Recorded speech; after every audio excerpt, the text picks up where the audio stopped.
Sahabat tani, di tengah kemarau yang panas kayak gini tuh, maka memberikan air yang cukup merupakan cara agar tanaman kita tuh bisa lebih bertahan, ya kan?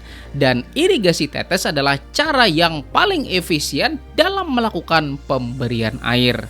Tetapi ada 7 hal yang wajib kita ketahui terlebih dahulu sebelum kita memutuskan menggunakan sistem irigasi tetes. Dan apa aja 7 hal tersebut? Mari kita bahas setelah intro berikut ini. BIM!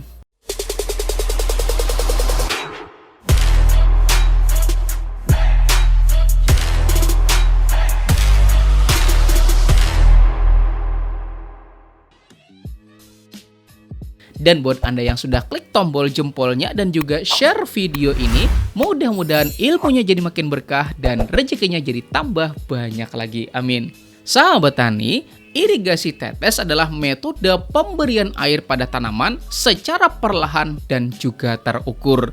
Dan metode ini dinilai paling efisien karena bisa menghemat dalam hal tenaga kerja sekaligus juga melakukan penghematan penggunaan air terutama saat terjadi kemarau. Tetapi sebelum memutuskan menggunakan sistem ini tuh ada 7 hal dahulu yang wajib kita ketahui bersama biar tidak terjadi penyesalan di kemudian hari. Dan mari kita bahas satu per satu. Ayo. Pertama, ketahui dahulu tanaman apa yang Anda tanam dan juga berapa total dari populasinya. Pada dasarnya, setiap tanaman tumbuh dengan jarak tanam yang berbeda, ya kan? Ada yang jarak tanamannya itu rapat, kemudian ada juga yang jarak tanamannya itu sedang, dan juga ada yang jarak tanamannya itu jauh gitu ya sahabat tani, sampai beberapa meter. Dan ini tentu bakal berpengaruh pada banyaknya instalasi yang bakal kita pasangkan. Kemudian juga berpengaruh pada banyaknya air yang juga bakal diperlukan, dan juga berapa biaya yang bakal mesti kita anggarkan. Anggaplah misalnya Anda punya bedengan sebanyak 20 buah, kemudian ukurannya 1,2 kali 20 meter misalnya, dan jarak tanamnya tuh adalah 50 kali 70 cm gitu ya sahabat tani. Maka total populasi dalam satu bedengan itu kurang lebih sekitar 75 sampai 80 tanaman.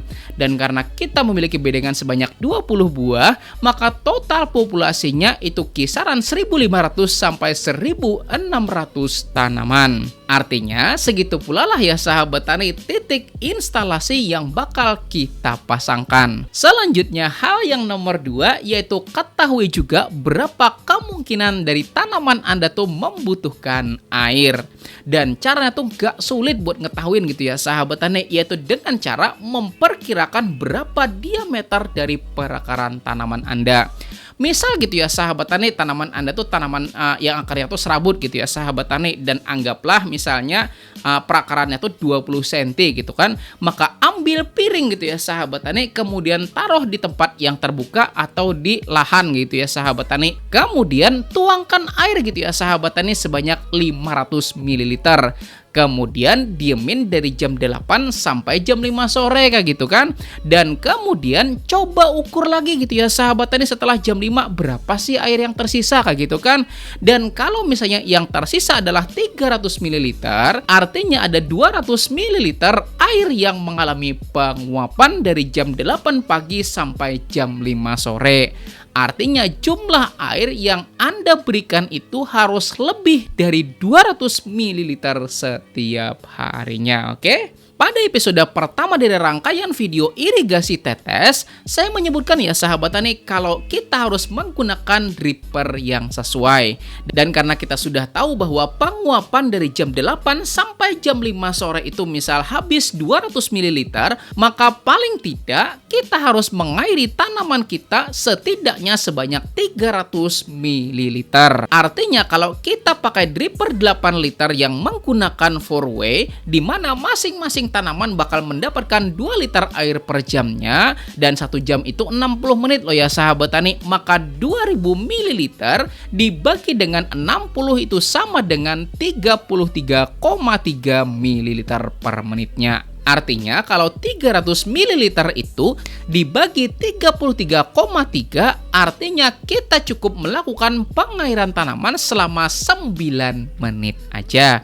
Atau juga bisa diberikan dengan 2 tahap, misalnya 5 menit pertama itu dilakukan pada saat pagi hari, kemudian disusul pada saat jam 3 sore selama 4 menit selanjutnya. Nah itu bisa juga gitu ya sahabat tani.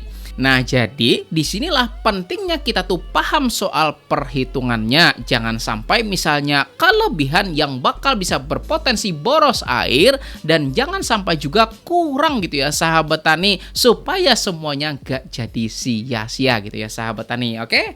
Kemudian hal yang ketiga, dan itu sudah seharusnya gitu ya sahabat tani kita pahami, yaitu kita harus tahu juga di mana kita mengambil sumber airnya. Apakah itu air sumur misalnya, air sungai kah, air kolam, atau sumber air lainnya gitu ya sahabat tani. Karena kalau sumber airnya nggak ada, ya otomatis sistem irigasi tetesnya juga nggak bakal bisa bekerja ya nggak. Karena memang airlah yang bakal kita alirkan pada tanaman kita, oke? Kemudian hal yang selanjutnya yaitu nomor 4, dan ini tentang melarutkan pupuk.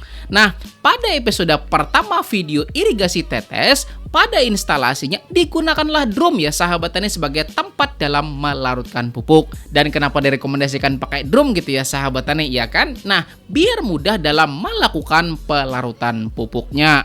Dan juga mudah buat diketahui berapa sih nilai ppm dari larutan tersebut. Sebenarnya memang ada ya sahabat tani metode pencampuran pupuk yang langsung gitu ya sahabat tani tanpa menggunakan drum, yaitu menggunakan yang namanya Venturi injector. Dan Venturi injector itu bekerja dengan cara menyedot larutan pupuk biar ikut tercampur dan juga terbawa ke dalam pipa instalasi yang kemudian nanti dialirkan ke tanaman. Tetapi nah ini jadi perhatian gitu ya sahabat tani, yaitu pertama kita tuh harus melakukan yang namanya trial gitu ya sahabat tani buat mengetahui berapa ppm dari campuran antara pupuk dan juga airnya. Kemudian yang kedua kayak gitu loh, kalau sedotannya kurang kuat maka larutan pupuknya itu nggak bakal bisa kesedot gitu ya sahabat tani, dan juga nggak bakal bisa kebawa menuju pada tanaman kita gitu ya sahabat tani. Makanya pada episode pertama rangkaian video irigasi tetes kita lebih merekomendasikan pakai drum gitu ya sahabat tani buat melarutkan pupuk buat dialirkan ke tanaman gitu ya sahabat tani, oke? Kemudian hal yang nomor 5 yaitu soal saringan. Jangan sampai Anda melakukan instalasinya itu tapi kelupaan memasang saringan gitu ya sahabat tani. Karena kalau nggak pakai saringan nanti partikel-partikel atau kotoran itu bakal ikut gitu ya sahabat tani ke bawah menuju pipa instalasi, sehingga membuat kita kerepotan dalam melakukan pemeliharaan gitu ya sahabat tani. Dan lagi juga kalau kita udah pasang saringannya, frekuensi pembersihan saringan juga kita mesti ingat gitu ya sahabat tani, jangan sampai lama itu nggak dibersihkan tuh, jangan gitu ya sahabat tani. Karena kalau lama nggak dibersihkan maka kotorannya bakal numpuk pada saringan sehingga membuat pompa bakalan lebih keras dalam bekerja. Maka idealnya kita harus melakukan pembersihan paling tidak selama 1 bulan sekali gitu ya sahabat tani. Dan caranya juga nggak sulit kok, cukup dibuka filternya. Nah kayak gini gitu ya sahabat tani. Nah kemudian kita tinggal cuci bersih aja, dan kalau sudah bersih maka tinggal masukin aja pada rumahan filternya gitu ya sahabat tani. Mudah kan? Kemudian yang nomor 6, dan ini yang paling perlu jadi perhatian gitu ya sahabat tani, yaitu soal sumber penggerak instalasinya. Apakah pakai listrik misalnya, atau pakai penggerak bensin misalnya, atau penggerak panel surya kah misalnya, atau misalnya pakai gravitasi gitu ya sahabat tani. Dan kalau misalnya kebun Anda tuh dekat dengan rumah, maka saran kita bisa pakai listrik aja karena bisa lebih hemat gitu ya sahabat tani. Tetapi kalau jauh, nah kami tidak merekomendasikan menggunakan panel surya gitu ya sahabat tani. Kenapa? Karena akinya sering hilang gitu ya sahabat tani, ya enggak? Oh no. Jadi kita merekomendasikan mending pakai penggerak bensin aja atau dengan menggunakan metode gravitasi gitu ya sahabat tani. Nah jadi soal penggerak bensin Anda bisa pakai pakai namanya Alcon Mini gitu ya sahabat tani, yang memang khusus buat selang 1 inci kayak gitu kan. Jadi kalau Anda mau nyiram misalnya bawa naik motoran gitu ya sahabat tani sampai ke kebun, kemudian dipasang, setelah selesai melakukan penyiraman, nah baru copot lagi, kemudian bawa pulang lagi gitu ya sahabat tani. Atau pakai metode kedua, yaitu pakai gravitasi, itu juga bisa gitu ya sahabat tani. Jadi airnya kita naikkan dulu pada tandon, kemudian nanti stop kerannya dibuka, maka airnya bakal mengalir menuju tanaman kita. Tetapi juga pastikan towernya itu tinggi gitu ya sahabat tani, dan paling tidak tingginya itu 2,5 meter dari tanah gitu ya sahabat tani. Lebih tinggi lebih bagus lagi gitu ya sahabat tani. Nah, jadi dua alternatif tersebut bisa Anda terapkan kalau ternyata kebun Anda lokasinya tuh jauh dari rumah gitu ya sahabat tani, oke? Dan yang terakhir, dan ini juga penting banget loh ya sahabat tani, yaitu soal budget atau pendanaannya.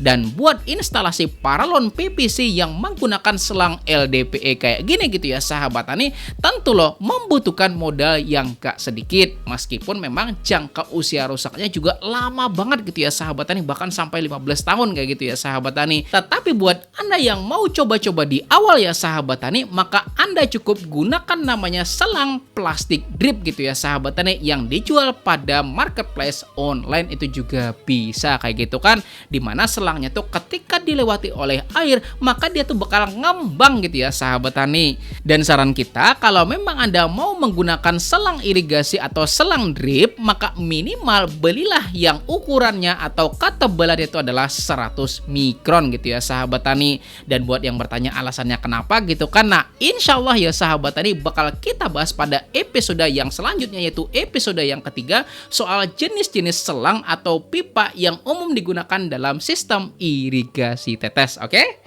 Nah, jadi itu tadi ya sahabat tani 7 hal yang wajib Anda ketahui sebelum menggunakan sistem irigasi tetes. Mudah-mudahan bermanfaat, oke? Dan jika ada kritik maupun saran, maka silakan tuliskan pada kolom komentar video ini. Dan kalau seandainya Anda mau ngundang kami sebagai narasumber dalam acara Anda, maka silakan juga hubungi admin kami melalui nomor WhatsApp yang ada di bawah video ini gitu ya sahabat tani. Terima kasih, saya Rizal Ansar. Saya akhiri dengan ucapan wassalamualaikum warahmatullahi wabarakatuh. Dan kita ketemu pada episode ketiga dari video irigasi tetes, oke?